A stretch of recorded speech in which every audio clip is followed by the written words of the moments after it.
मिनश्शैतानिर्रजीम बिस्मिल्लाहिर्रहमानिर्रहीम अल्लाहुम्मा सल्लि अला सय्यिदिना मुहम्मदिन व अला आलि सय्यिदिना मुहम्मदिन बिअददि कुल्लि ज़रातिन मिअता अल्फ़ अल्फ़ि मर्रा। प्यारे दोस्तों, कैसे हैं आप? आज इस टॉपिक के साथ हाजिर खिदमत हूँ। ये एक सीरीज़ चल रही है प्राइवेट डिफेंस की। इस प्राइवेट डिफेंस में 96 सेक्शन को मैं ऑलरेडी बयान कर चुका हूँ, 97 को बयान कर चुका हूँ। आज बारी है सेक्शन 98 की।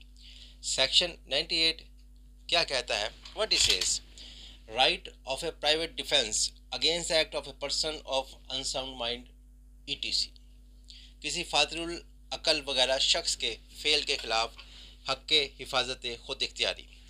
हम देखते हैं लॉ में एक शख्स जो कि फातिरुल अकल है, जिसके पास अकल नहीं है, जो कि बेवकूफ़ शख्स है या अनसाउंड माइंड पर्सन है, या जिसको हम अपने आम माशरे में कहते हैं कि ये शख्स जो है ये बोला है या साई है या इसके पास अकल नहीं है। जब एक ऐसा अनसाउंड माइंड पर्सन कोई भी ऑफेंस कमिट करता है तो उसको वो सज़ा नहीं दी जाती जो कि एक आम नॉर्मल पर्सन को सज़ा दी जाती है, क्योंकि वो आम लोगों की तरह समझ बूझ नहीं रखता, समझदार नहीं होता, उसको अच्छे बुरे की तमीज़ नहीं होती है। इसी तरह से अब हम देखते हैं कि जो प्राइवेट डिफेंस है, अगर एक शख्स जो कि फातिरुल अकल है, एक शख्स ऐसा है जो कि फातिरुल अकल होने के साथ साथ जो कि जिसके पास उम्र कम है, जिसके जो कि छोटी उम्र में है, या ड्रंक पर्सन है, उसने कोई नशा किया हुआ है, वो अपनी असल हालत में नहीं है, वो नशे की हालत में है।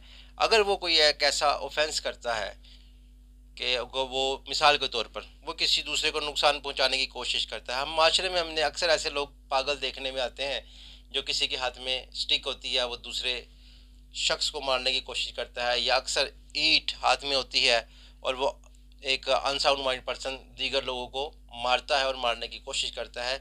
तो ऐसे शख्स के अगेंस्ट अगर कोई शख्स राइट ऑफ प्राइवेट डिफेंस के तहत कोई भी स्टेप लेता है, इसके अगेंस्ट कोई भी स्टेप लेता है, तो इसको उसी तरह से ये मसौजों पे सज़ा होगा जिस तरह से एक आम शख्स को, एक नॉर्मल पर्सन को सज़ा दी जाती है। यहाँ पर इसमें कोई तमीज़ नहीं होगी, क्योंकि हक़ के हिफाजत खुद इख्तियारी ये इस्तेमाल ही वहाँ पर किया जाता है जहाँ पर जब आपकी जान को ख़तरा हो या आपको शदीद ज़रबात पहुँचने का ख़तरा हो। अगर आप उस दूसरे शख्स के अगेंस्ट एक्शन नहीं लेंगे, कोई एक्ट नहीं करेंगे, तो वो शख्स आपको जानी या कोई शदीद नोयत का ज़रबात पहुंचा सकता है। इसलिए आप उस शख्स के अगेंस्ट ये एक्शन ले सकते हैं प्राइवेट डिफेंस के तहत।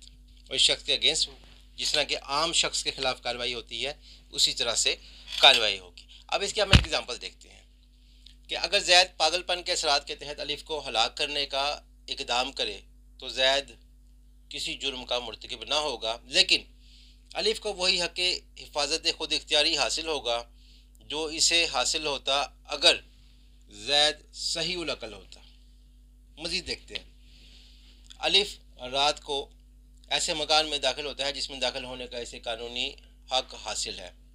ज़ैद नेक नीति से अलिफ को नकबज़म समझते हुए अलिफ पर हमला कर देता है। अब वो अपने ही मकान में दाखिल हो रहा है, फॉर एग्ज़ाम्पल वो अपने ही मकान में दाखिल हो रहा है, लेकिन वहाँ पे कोई और शख्स मौजूद है। वो समझता है कि शायद मकान में चोर दाखिल हो गए हैं, और वो चोर समझते हुए इसको जो है वो ज़रबात पहुंचाता है, इसको जो है वो इस पर हमलावर होता है। यहाँ पर ज़्यादा अपनी गलत फहमी की बिना पर अलिफ पर हमला करने में कोई जुर्म नहीं करता, क्योंकि ये गलत फहमी की बुनियाद पर हो रहा है।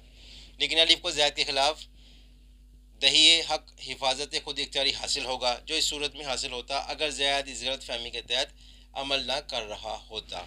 यानी किसी भी जो अनसाउंड माइंड पर्सन है, इसके against right of private defence उसी तरह से हासिल होगा जिस तरह से एक नॉर्मल शख्स के अगेंस्ट हासिल होता है। सो दोस्तों, ये थी सेक्शन 98 प्राइवेट डिफेंस का। फिर इसके किसी अच्छे नेक्स्ट टॉपिक, एक इसकी जो नेक्स्ट सेक्शन है उसके साथ हाजिर खिदमत होऊंगा। आज के लिए इतना ही। अल्लाह हाफिज़।